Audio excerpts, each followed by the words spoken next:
quand mon agent m'a appelé me dire que j'avais un casting pour un film avec Dupontel et qui serait présent au casting, j'y suis vraiment allé en me disant non mais de toute façon je serais pas pris. Du coup pas de pression et j'y suis allé et super feeling et c'était réciproque. J'ai senti que je lui plaisais en fait par rapport à son personnage, et alors que juste avant je m'étais vraiment dit que ça le ferait jamais, je suis ressorti en me disant merde, en fait c'est possible, je peux avoir le rôle. Light Production. All I have for you is a word. Nage droit devant toi, nage droit devant toi.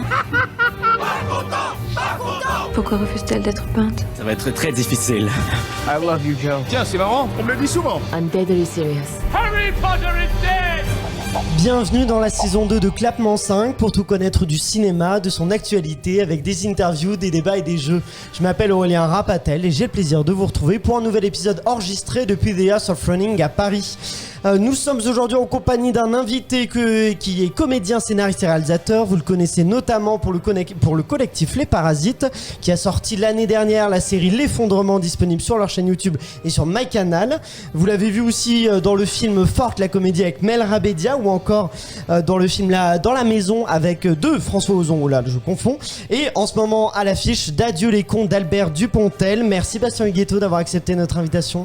Merci pour l'invitation. Ça nous fait très plaisir de te recevoir et je vais te présenter les clapeurs qui t'accompagnent aujourd'hui.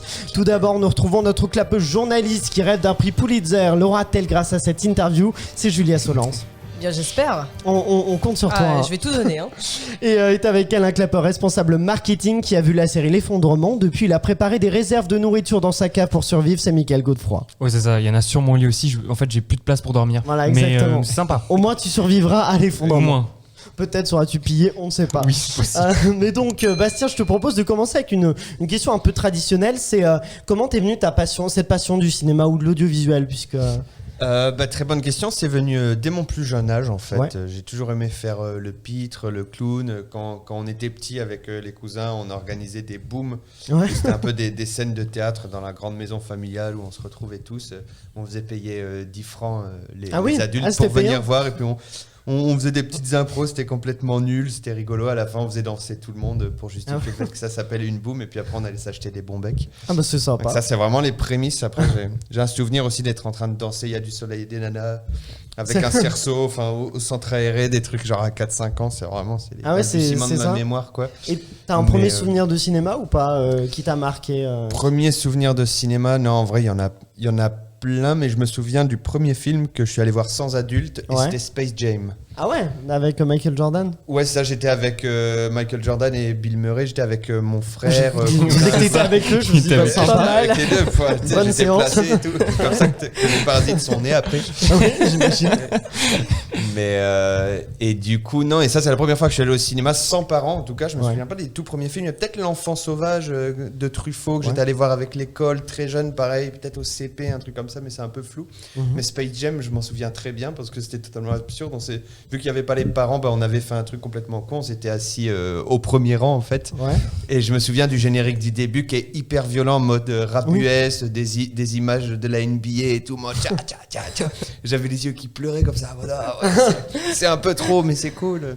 Enfin bref, je me souviens de ça. Ouais, c'est cool.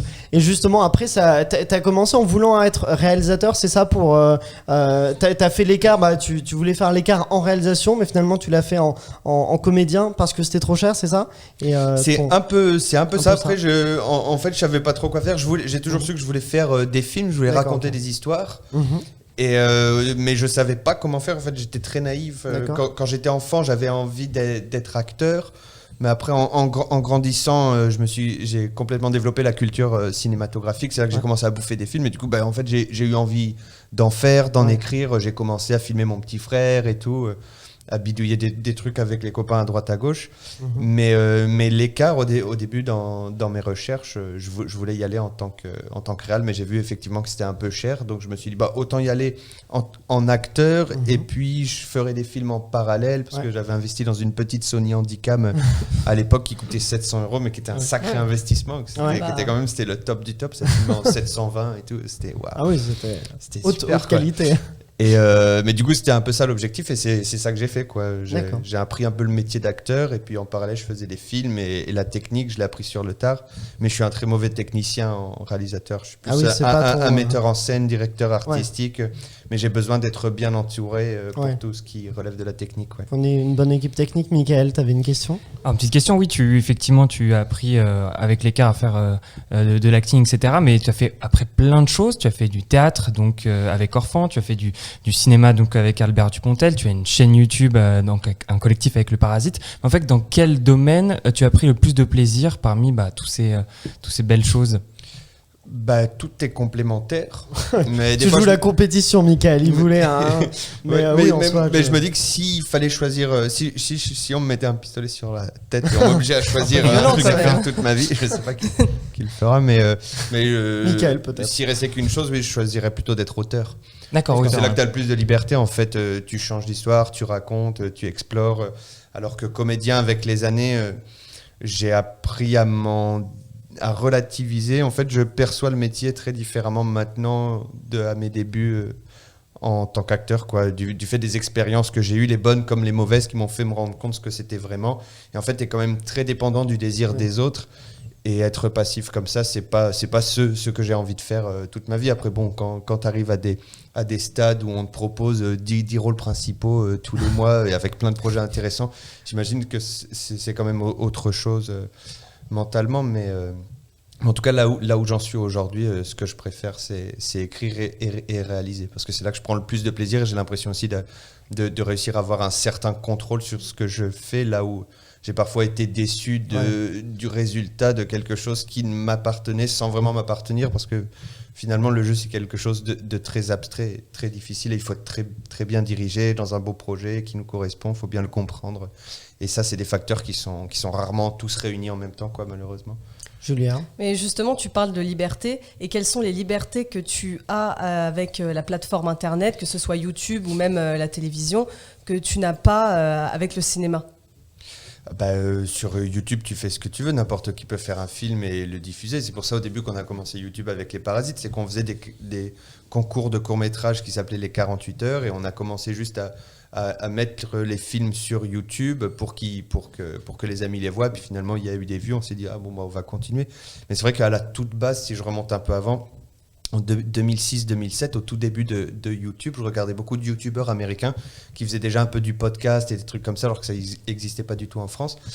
Et moi, j'ai commencé à faire des conneries, quoi, à faire des parodies, enfin juste des bêtises, quoi, même pas du podcast, mais c'était des petits films, des interviews dans la rue. Enfin, je faisais des petits montages, ça s'appelait Débilo TV, c'était vraiment débile, mais c'était trop bien. Et j'étais libre, il y avait aucune pression, et ça c'était super. Et je pense que c'est un très bon laboratoire Internet pour ça. Mais après, on peut parler de comment vivre et tout sur Internet, et là ça devient une autre paire de manches pour réussir à créer du contenu de qualité sur la durée et que l'activité soit pérenne. Ça c'est encore autre chose, mais oui, il y a des libertés sur Internet qu'il n'y a pas au cinéma, parce qu'il n'y a pas la pression financière, justement, il n'y a pas plein de gens qui donnent leur avis, mais c'est aussi pour ça du coup que tu ne gagnes pas d'argent, parce que voilà. La série L'Effondrement, est-ce que ça a été un pivot, un tremplin vers autre chose ? Parce que je crois qu'avec Les Parasites, vous développez un premier long métrage, c'est ça ? Avec Haut et Court, si je ne dis pas de bêtises. Oui, c'est ça. Et avec Guillaume Desjardins et Jérémy Bernard, avec qui je travaille, on forme un trio d'auteurs-réals. Et on a fait du coup L'Effondrement avec Canal+. Et effectivement, ça nous a ouvert les portes de beaucoup de productions et de distributeurs du monde du cinéma, quoi. Donc ça c'est très bien. C'est pour ça que là on travaille avec Haut et Court, et on a même d'autres projets en parallèle qu'on commence à faire chacun un peu de notre côté, en s'aidant les uns les autres avec d'autres productions. Enfin, ça nous a vraiment permis d'accéder à ça plus facilement. Sinon il aurait fallu passer par un schéma peut-être un peu plus traditionnel, du court-métrage, festival et tout. Mais Et tu as plusieurs points communs d'ailleurs avec Albert Dupontel, tu joues donc dans son film Adieu les cons, et lui aussi est un comédien. Je suis moins intelligent que lui. L'interview d'Albert. Albert Dupontel, c'est quelqu'un qui est très engagé, mais il y a ça aussi, il y a cet engagement, il y a le fait d'être acteur, d'être scénariste, d'être réalisateur, et de venir aussi toi c'est du coup d'internet, lui à la base c'est la scène, si je dis pas de bêtises. Et justement, comment est-ce que c'est passé cet échange avec lui, avec cet auteur, réalisateur, acteur tu t'identifies beaucoup en lui, tu t'es beaucoup identifié en ce qu'il a fait, en ce qu'il est. Moi, j'ai adoré le voir travailler, Albert Dupontel. Ouais. C'est vraiment quelqu'un qui a une exigence artistique, professionnelle, qui est droit, qui sait ce qu'il veut, qui est intègre, qui en même temps, on voit qu'il s'amuse parce qu'il essaie de bidouiller des trucs de façon un peu artisanale, pour ce qui est de la lumière, tout ça. Il a vraiment une conscience et une omniscience de tout ce qui se passe sur son plateau, qui est parfois, je pense, un peu dur des fois pour certains chefs de poste avec qui il est très exigeant, vu que lui, il est très, très exigeant et très préparé lui-même. Donc ça, j'ai adoré le voir travailler. Enfin, ça me donne envie d'aspirer à ça en tant qu'auteur réel. Je me dis, ouais, il faut arriver à un niveau comme ça, d'être vraiment... Enfin, c'est ton projet, tu le portes. En tout cas, il fait des films pour les bonnes raisons, j'ai eu l'impression, en le voyant travailler. Mais après, la rencontre avec lui... Quand mon agent m'a appelé me dire que j'avais un casting pour un film avec Dupontel et qu'il serait présent au casting, je suis vraiment allé en me disant non mais de toute façon je ne serais pas pris. Et, du coup pas de pression et j'y suis allé et super feeling et c'était réciproque. J'ai senti que je lui plaisais en fait par rapport à son personnage et alors que juste avant je m'étais vraiment dit que ça le ferait jamais, je suis ressorti en me disant merde en fait c'est possible, je peux avoir le rôle. Et du coup il y a eu 2 autres tours après mais j'étais hyper stressé, vraiment tendu et j'ai failli passer à côté quoi. J'étais vraiment pas bon parce que du fait que ce soit possible et je me suis mis une pression en mode j'ai trop envie, c'est Albert Dupontel et tout. mais du coup c'était vraiment super de travailler avec ce gars quoi. Et j'espère que ça se reproduira un de ces 4, on sait jamais. Son prochain film sur les élections présidentielles, je crois, qui s'appellera Second Tour. Oui, j'ai cru comprendre qu'il cherchait une jeune comédienne. Écoute, ça s'arrange. On va faire quelque chose, on va l'appeler. Michael. Justement, dans ce film Adieu les cons, ton rôle est assez exceptionnel. Il ressemble un petit peu à ce que tu as pu déjà faire dans d'autres films, dont Forte ou Dans la maison, où c'est un personnage assez sensible, un peu marginal. Et ce personnage-là, est-ce qu'il te ressemblerait pas un petit peu dans la vraie vie ? Si, tout à fait. Oui, un petit peu. Je pense pas être un... Et c'est pour ça aussi que je préfère m'imaginer plus derrière la caméra, c'est que je pense pas être un acteur incroyable en fait. Je peux pas tout jouer, je suis pas Robert De Niro, je suis pas tout Charles Denner, Depardieu, tous ces gens-là qui sont vraiment... qui ont une palette comme ça de jeu et une liberté en fait face à la caméra que moi j'ai sur certains projets.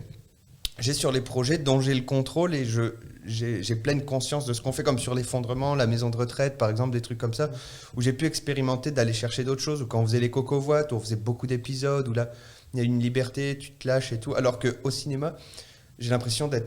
Et c'est pour ça que c'est assez douloureux, en fait, les tournages, c'est que j'ai du mal à trouver vraiment la détente et le plaisir dans le jeu, quand tu es là sur quelques scènes, dans un film, enfin, t'arrives, il y a une pression, tu comprends pas tout ce qui se passe autour de toi et moi j'ai du mal à y trouver le plaisir et la liberté. Du coup je me réfugie dans ce que je sais faire de mieux en fait, c'est être moi-même et jouer sur ma sensibilité. Je pense que c'est ma plus grande force en tant que comédien et j'en ai conscience, c'est que je suis quelqu'un de sensible et que je peux m'en servir à l'image pour aller chercher des choses qui seront vraies quoi. Mais après aussi c'est bien parce que c'est des rôles qu'on manquait parfois au cinéma, des rôles d'hommes sensibles qui n'ont pas toujours été présents. On a Brad Pitt, DiCaprio, les hommes forts, tout ça, mais la sensibilité masculine elle n'a pas toujours été très représentée, donc c'est une chose positive aussi d'avancer là-dessus. Carrément, mais moi les acteurs qui me fascinent le plus justement c'est des gens qui ont joué avec leur fragilité, mais au-delà de la sensibilité il y a même avec leur physique, je pense à genre Jacques Villeray ou John Cazale, c'est vraiment une grosse référence ce mec. Il a pas fait beaucoup de films, il est mort dans les années 70, il est il est dans Voyage au bout de l'enfer, dans de Chimino. Ouais, de Chimino. Attends, il a fait quoi d'autre ? Oui, il est dans Le Parrain. C'est un mec que j'ai regardé pas mal d'interviews, à un moment je m'étais intéressé sur lui. Et lui, il cherchait vraiment ça sur ses personnages, il cherchait que les failles, en fait, les trucs qui vont le rendre vulnérable et nul à l'image. Et du coup, ça le rendait puissant. Enfin, il y a des choses intéressantes. Mais ça me donne envie d'explorer encore en tant qu'acteur, quoi, pour aller voir des choses. Ça, ouais. Mais j'ai eu la chance cette année d'avoir un rôle principal sur un film de Benoît Mariage, c'est un film belge. Et là, pour le coup, c'est la première fois. Avec Catherine Deneuve, avec Catherine Deneuve, et Thomas Oliveres. Et Thomas Oliveres, qui est super cool. Sophia Le Saffre. On a reçu Thomas Oliveres dans Clapement 5. Ah ouais, ah, trop cool. Il nous avait parlé un peu de ce film-là. Trop bien. Super acteur, Thomas. Et qui, pour le coup, lui, a une liberté. Et je le vois jouer, je me dis, ah ouais, lui, il a le truc. Et c'est intéressant de le voir parce que même s'il est cérébral aussi, je sais pas, il a eu une facilité de travailler son rôle, de le maler comme ça et que j'admire. Et moi, j'aspire, enfin, quitte à continuer quand même de faire des films en parallèle de tout le reste, j'ai envie de m'améliorer et de réussir à comprendre comment atteindre cet état-là.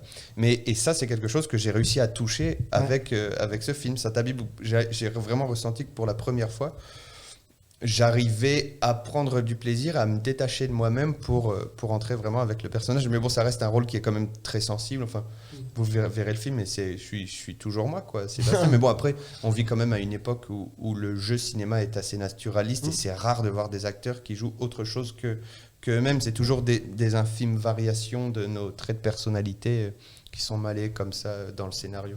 Julien.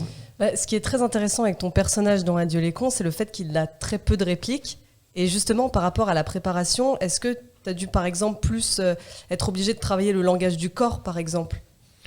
C'est une bonne question, mais non, pas du tout. Je savais qu'il n'avait pas de réplique, mais j'étais plus dans le concret de la scène, de la situation. Il a des répliques quand même, un petit peu. Oui, il a des répliques. La grosse scène de l'ascenseur, ça c'est quelque chose où émotionnellement tu te prépares avant de la faire, tu essaies de t'impliquer et tout, mais tout le reste, ce qui est de travailler, l'ordinateur et tout ça, enfin il a quand même un côté, c'est un mec chiant quoi, qui est un petit peu. C'est vrai. Il est coincé dans sa vie, il est monorigide, il est complètement stalker de cette fille, enfin il est un peu chelou aussi ce personnage.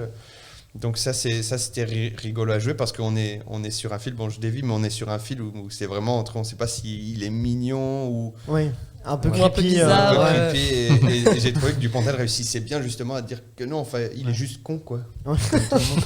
Michael.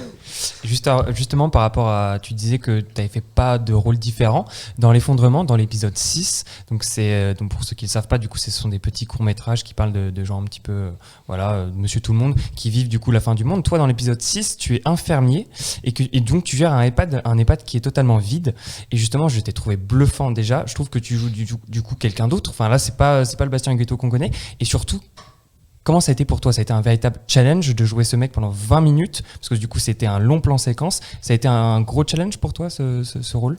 En même temps, non, c'était trop bien. C'était un challenge, il y avait une vraie préparation, mais à faire, c'était génial quoi. Enfin, c'était une aventure. J'ai vraiment vécu avec ce personnage. Je m'y suis préparé bien sûr en amont. J'y repensais souvent. Mais de toute façon, c'est un épisode qui est de l'ordre de l'intime à tous les trois avec Guillaume et Jérémy par rapport à nos grands-parents, toute cette génération-là qui peu à peu se dissipe dans le vent. Enfin, il y a un truc comme ça où on avait envie de porter ce message. C'était un peu un hommage. Enfin, les Marcel et tout, c'est pas des prénoms anodins pour nous.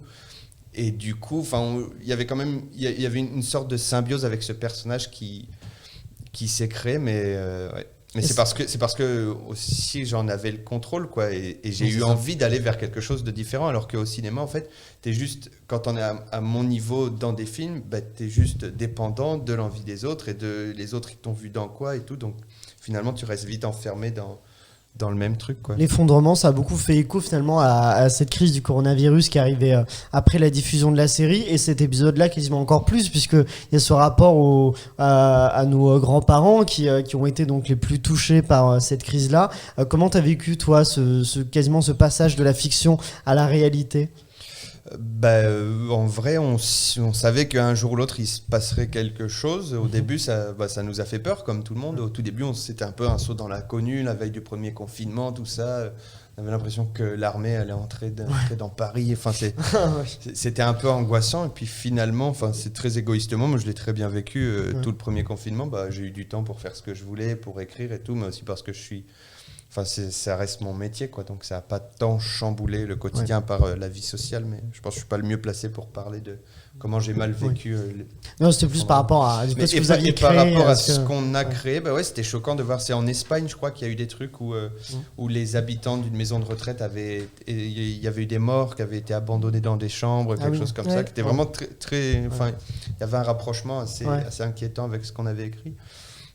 Mais sinon, de toute façon, nos travaux étaient inspirés des thèses de la collapsologie qui prédisent dans les scénarios catastrophes possibles, la pandémie, c'est vraiment dans le top 5 des trucs où on sait que ça nous pend au nez. Là, c'est arrivé. Heureusement, c'était pas la peste bubonique, mais... Comme ce que fait Albert Dupontel dans ses films. Pour toi, c'est important d'avoir des films qui sont porteurs d'un message, des films un peu politiques, du coup, des films, je dis films ou séries évidemment pour l'effondrement, en tout cas des œuvres de fiction qui portent aussi un message. Mais je pense que c'est nécessaire qu'il y en ait. À une époque, j'étais beaucoup plus vindicatif que ça et j'avais l'impression qu'il fallait qu'une œuvre existe que si, un film ne pouvait exister que si vraiment il portait un message, surtout avec toutes les urgences qu'on connaît, environnementales, sociétales et tout. On vit quand même à une époque extrêmement compliquée. On se dit, mais en fait, quitte à avoir la chance de faire un film, il faut que ça serve le combat collectif, commun, pour avancer vers quelque chose de plus positif, pour participer à créer un monde meilleur. Mais j'ai l'impression d'en être un peu revenu avec les années à ça et à redécouvrir un autre prisme de lecture un peu plus ouvert, un peu plus artistique. Et j'ai l'impression qu'il faut de tout dans un paysage pour aussi laisser respirer, pouvoir digérer certaines œuvres plus politiques. On ne peut pas bouffer que ça tout le temps, sinon on finirait par se lasser, ça serait dommage. Il faut que ça reste des éclats qui nous fassent réfléchir. Et pour terminer, si tu devais corriger peut-être une erreur que tu as faite, tu changerais quoi? Ou alors tu garderais tout Dans mon parcours? Ouais, dans ton parcours. Tac. J'ai posé une colle, je pense. Non, je sais pas, non. Des fois, j'y pense, ça fait partie des trucs entre potes. Si tu pouvais revenir à tes 18, tu le ferais et tout. Et en vrai, non, je suis très content d'où j'en suis aujourd'hui. J'ai fait plein d'erreurs, comme tout le monde. On n'est pas parfait, mais non, je suis plutôt... C'est comme ça qu'on apprend aussi. Ça, c'est comme ça qu'on apprend. Et je suis assez content de voir qu'avec les années, j'arrive à travailler sur les défauts, certaines choses. Je suis pas le même qu'il y a 10 ans et j'espère que je suis un peu mieux qu'il y a 10 ans dans mes rapports humains, notamment. On apprend. Le travail en groupe m'a beaucoup appris à moi. Le collectif, Et au groupe et à moi, on apprend ensemble, quoi. C'est pas évident de travailler à plusieurs comme on fait là. Et on met du temps dans l'écriture de notre long métrage, justement, parce que c'est un apprentissage éternel, en fait. Voilà. Non mais Roxane Brett qu'on avait reçu nous avait dit ça aussi, que du coup ce qui marchait bien aussi pour les Parasites, c'est que vous écriviez en fait, les auteurs c'est pas tout le monde qui est auteur, c'est vous trois, c'est ça, et du coup le fait de se concentrer à trois, vous avanciez vers une idée et qu'après le reste du coup suivait et interprétait, par exemple dans son cas, et donc c'est une vraie force en fait, le collectif, d'avoir du coup peut-être un trio de tête et ensuite avoir un groupe qui va mettre de l'énergie pour la concrétisation de cette œuvre. C'est quelque chose que tu recommanderais Oui, mais c'est à la fois une force et une faiblesse, parce que nous déjà c'était bien de réduire à 3, parce que après ça remonte vraiment il y a longtemps, au tout début des Parasites, quand on faisait les premiers 48 heures, où très vite on se rendait compte, quand on faisait des brainstorming où il y avait 6, 7, 8 personnes qui donnaient leur avis, que c'était très difficile de se fixer sur une idée, tout ça. Donc petit à petit ça s'est réduit à 3, mais on se rend compte maintenant que sur un projet très long comme un film de Cinoche qu'on veut faire, en fait, même là, on commence à en voir les limites et on se dit, c'est dur, parce que même là, nos 3 avis qui pourtant, on a l'habitude de travailler ensemble, même là, on a des difficultés, il faut s'accorder, il faut continuer d'avancer. Donc,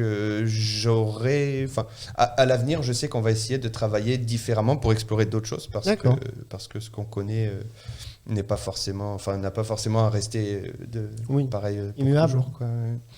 Mais donc voilà, on commence à réfléchir à s'ouvrir, qu'il y en ait un qui porte un projet plus que les autres pour être un peu le chef d'écriture dessus, ou ouvrir l'écriture à d'autres personnes de l'extérieur pour nous apporter autre chose. Ouais, c'est ça, un peu de fraîcheur, et aussi nous forcer à sortir du rapport amical dans lequel on est aussi, quoi. Parce que c'est ça qui est ambigu quand tu travailles avec des gens qui sont tes meilleurs amis. Des fois, tu peux avoir tendance, pour imposer ton idée ou en éliminer une autre, tu vas jouer sur l'affect sans vraiment t'en rendre compte, ou tu vas te mettre à bouder, ou tu vas avoir tu vas réagir d'une façon qui n'aurait vraiment pas lieu d'être. Si tu avais quelqu'un qui a un peu plus de bouteille, un peu plus âgé que là, tu dis tu te comportes peut-être différemment et tout. C'est des choses auxquelles on réfléchit. Ça fait partie du même processus d'essayer de travailler sur ses défauts, de s'améliorer, de grandir, pour un jour devenir Albert Dupontel. On a hâte de voir le futur Albert Dupontel. Merci beaucoup Bastien pour toutes ces réponses. Je rappelle donc que tu es actuellement à l'affiche d'Adieu les cons d'Albert Dupontel. On peut donc te voir là, on peut te voir aussi donc sur la chaîne Les Parasites avec la série L'Effondrement, qui est aussi disponible sur MyCanal. Et puis aussi il y a Coco Voite sur une chaîne YouTube dédiée, c'est ça? Exactement, merci beaucoup. Merci à toi d'avoir été avec nous, merci à nos 2 serial killers du jour, merci à Arthur qui réalise cet épisode, merci à tous ceux qui sont derrière la caméra aussi. Merci à Pierre-Emmanuel et Guillaume de Sunday Night Productions à The House of Running. Bastien, on te retrouve vendredi pour un blind test dans lequel tu as tenté de faire remporter aux auditeurs des places pour le Sons of Philadelphia, le film avec Matthias Schoenaerts, grâce à Joker Swing qui en offre 5. Donc il y a des auditeurs vont être gâtés quoi. Voilà, à vendredi pour cet épisode là, et d'ici là, allez au cinéma, retournez au cinéma en tout cas.